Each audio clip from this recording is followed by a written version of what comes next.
E aí pessoal, bem-vindos a mais um vídeo explicativo do livro Nosso Lar.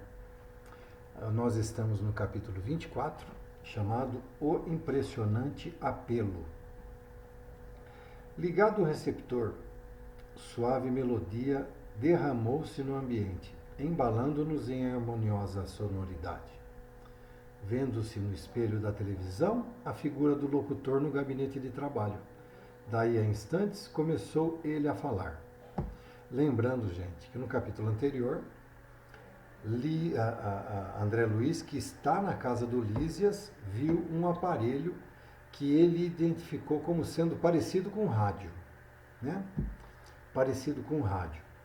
E ele não sabia nem explicar que aparelho que era. Só falou que era parecido com rádio. Mas agora que o Lísias ligou, né? Percebeu que era uma TV. Muito bem. E agora o locutor fala, né? Emissora do posto 2 de Moradia. Continuamos a irradiar o apelo da colônia em benefício da paz na Terra. Concitamos os colaboradores de bom ânimo a congregar energias no serviço de preservação do equilíbrio moral nas esferas do globo. Ajudai-nos quantos puderem ceder algumas horas de cooperação nas zonas de trabalho que ligam as forças obscuras do umbral à mente humana. Negras falanges da ignorância, depois de espalharem os fachos incendiários da Guerra da Ásia, cercam as nações europeias, impulsionando-as a novos crimes. Nosso núcleo, junto aos demais que se consagram ao trabalho de higiene espiritual, nos círculos mais próximos da crosta, denuncia esses movimentos dos poderes concentrados do mal, pedindo concurso fraterno e auxílio possível. Lembrai-vos de que a paz necessita de trabalhadores de defesa. Colaborai conosco na medida de vossas forças. Há serviço para todos, desde os campos da crosta às nossas portas. Que o Senhor nos abençoe. Interrompe-se a voz. Gente, vamos lembrar aqui, tá? Emissora do posto 2 de Moradia. Essa comunicação que eles estão recebendo no nosso lar é de um posto, está falando posto 2, que é localizado perto ali das regiões do umbral com a crosta, entendeu? Lembrando que nós estamos aqui nessa época, o livro, o Nosso Lar e os Mensageiros foram lançados na década de 40. O que tinha na década de 40, gente, 1940? Segunda Guerra Mundial.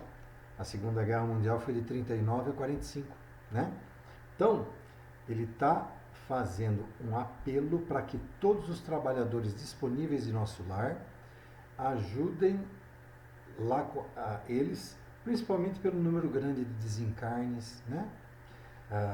Tem quem está desencarnando que está indo para o umbral, tem quem está desencarnando nas guerras que está indo para as colônias de pronto-socorros, tem, enfim, né? E então ele está pedindo ajuda para todo mundo, né? Interrompeu-se a voz, ouvindo-se divina música novamente. A inflexão do estranho convite abalara-me as fibras mais íntimas. Veio Lísias em meu socorro, explicando. Estamos ouvindo Moradia, velha colônia de serviços muito ligados às zonas inferiores. Lembra que eu falei? Umbral, da crosta. Como sabe, estamos em agosto de 39. Olha lá, início, a guerra já estava explodindo já, né? Seus últimos sofrimentos pessoais não lhe deram tempo para ponderar sobre a angustiosa situação do mundo, mas posso afiançar que as nações do planeta se encontram na iminência de tremendas batalhas. O que você está dizendo, André Luiz? Indagou. Pois não bastou o sangue da última grande guerra? Então, ó, Lísias pontuou aqui, olha, o que ele está falando é sobre a Segunda Guerra Mundial, falou para André Luiz. André Luiz questiona, mas como? A Primeira Guerra Mundial que ocorreu lá em 19, 20, 21, né? 1919, 20, 21, não serviu de exemplo que isso não serve para nada, né? Aí Lísias fala, ó, infelizmente você estava no umbral nesse tempo e você estava desconhecendo que estava tendo essa guerra, né? Então não fique surpreso. Lísia sorriu, fixando em mim os olhos brilhantes e profundos, como a lastimar em silêncio a gravidade da hora humana. Pela primeira vez, o enfermeiro amigo não me respondeu. Seu mutismo constrangera-me. Assombrava-me, sobretudo, a imensidade dos serviços espirituais, nos planos de vida nova a que me recolhera, pois havia cidades de espíritos generosos suplicando socorro e recuperação. Apresentara-se a voz do locutor com entonação de verdadeiro SOS. Vira-lhe a fisionomia abatida no espelho da televisão. Demonstrava ansiedade profunda nos olhos inquietos. E a linguagem? Ouvira-lhe nitidamente o idioma português, claro e correto. Julgava que todas as colônias espirituais se intercomunicassem pelas vibrações do pensamento. Havia ainda ali tão grande dificuldade no capítulo do intercâmbio? Identificando minhas perplexidades, Lísia esclareceu. Bom, vamos lá. Primeiro que André Luiz estranhou o fato de estar tendo guerra, né? Segundo, que ele viu que o locutor estava extremamente abatido pela imagem, né? Terceiro, que ele estranhou a linguagem, ele estava falando em português, né? Ele pensou que o idioma, né? Como os espíritos se comunicam, gente, que eu já falei diversas vezes aqui. Como os espíritos se comunicam no mundo espiritual? Que é uma linguagem universal. Porque existem ingleses, franceses, holandeses, brasileiros, portugueses, enfim, né? Inúmeros idiomas. Mas qual que é a linguagem universal de comunicação dos espíritos, gente? Pensamento. O pensamento não tem como mudar, entendeu? Então, através do pensamento, os espíritos se comunicam. E André Luiz estranhou desse locutor estar falando em português. Lísias esclareceu. Estamos ainda muito longe das regiões ideais da mente pura. Tal como na Terra, os que se afinam perfeitamente entre si podem permutar pensamentos sem as barreiras idiomáticas. Mas, de modo geral, não podemos prescindir da forma no lato sentido da expressão. Nosso campo de lutas é imensurável. A humanidade terrestre, constituída de milhões de seres, une-se à humanidade invisível do planeta que integra muitos bilhões de criaturas. Não seria, portanto, possível atingir as zonas aperfeiçoadas logo após a morte do corpo físico? Os patrimônios nacionais e linguísticos remanescem ainda aqui condicionados a fronteiras psíquicas? Nos mais diversos setores de nossa atividade espiritual, existe elevado número de espíritos libertos de todas as limitações, mas insta a considerar que a regra é sofrer-se dessas restrições. Nada enganará o princípio da sequência, imperante nas leis evolutivas. Então, o que ele quis dizer, gente? Que realmente a intercomunicação entre os espíritos é a forma do pensamento, né? Mas que ali onde eles estavam, nosso lar, vocês devem lembrar, né? A localização do nosso lar, dizem que fica mais ou menos em cima ali do Rio de Janeiro, né? Então, é evidente que a comunicação que vai estar recebendo lá vai ser em português, né? Português do Brasil. Nesse ínterim, interrompia-se a música, voltando o locutor. Emissora do posto 2 de moradia. Continuamos a irradiar o apelo da colônia em benefício da paz na Terra. Nevoeiros pesados amontoam-se ao longo dos céus na Europa. Forças tenebrosas do umbral penetram em todas as direções, respondendo ao apelo das tendências mesquinhas do homem. Há muitos benfeitores devotados lutando com sacrifícios em favor da concórdia internacional nos gabinetes políticos. Alguns governos, no entanto, se encontram excessivamente centralizados, oferecendo escassas possibilidades à colaboração de natureza espiritual. Bom, vamos lá. Eu vou interromper para pontuar, tá bom? Bom, primeiro, nevoeiros pesados amontoam-se ao longo dos céus da Europa. O que é, gente? Um umbral em peso estava indo para as regiões da Europa, porque a guerra estava explodindo na Ásia, na Europa, entendeu? Em 39, começo da guerra, né? Depois que houve a conexão de novos aliados. Mas até então estava na Ásia e na Europa, tá bom? A guerra.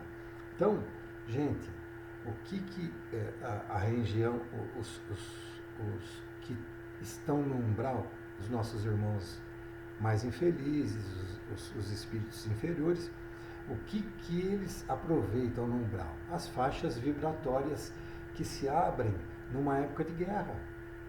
É evidente que eles vão lá para ficar atiçando todos aqueles que estão lutando, né?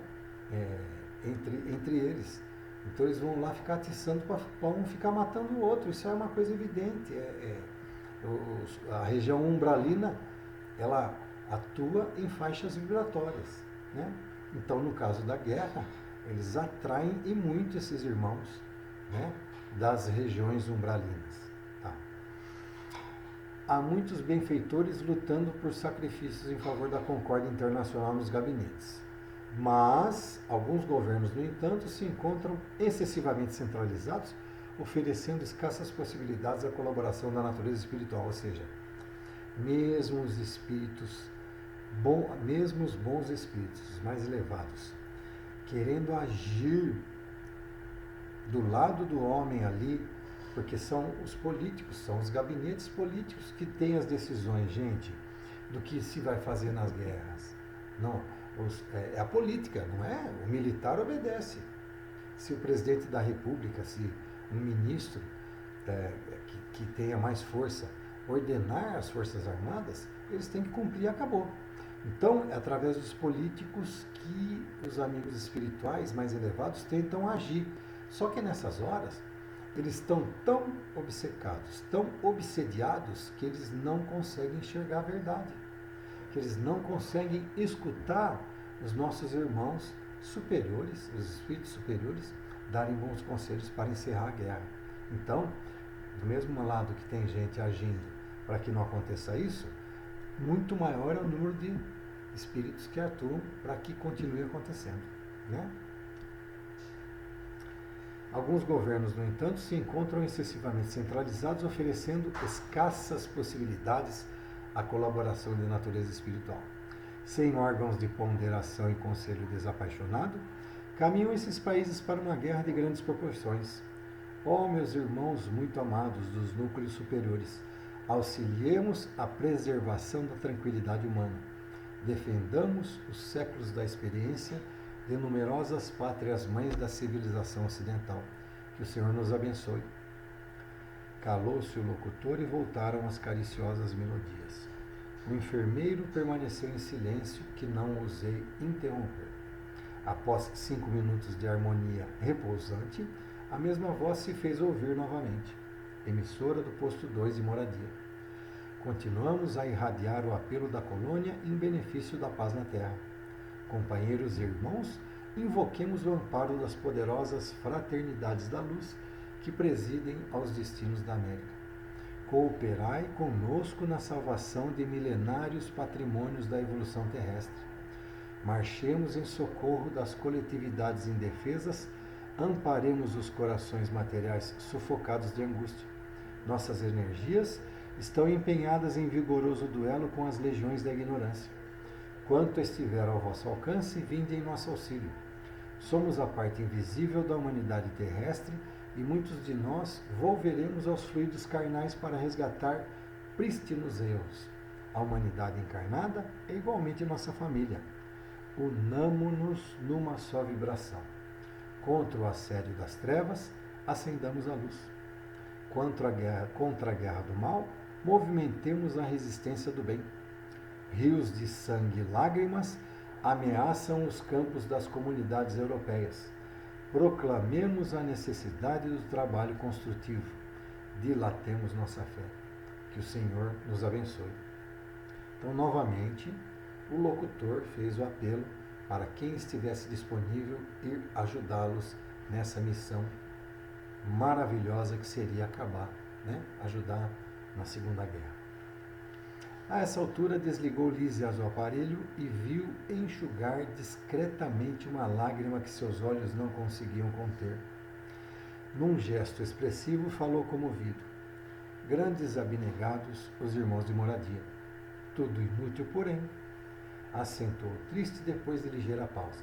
A humanidade terrestre pagará em dias próximos terríveis tributos de sofrimento.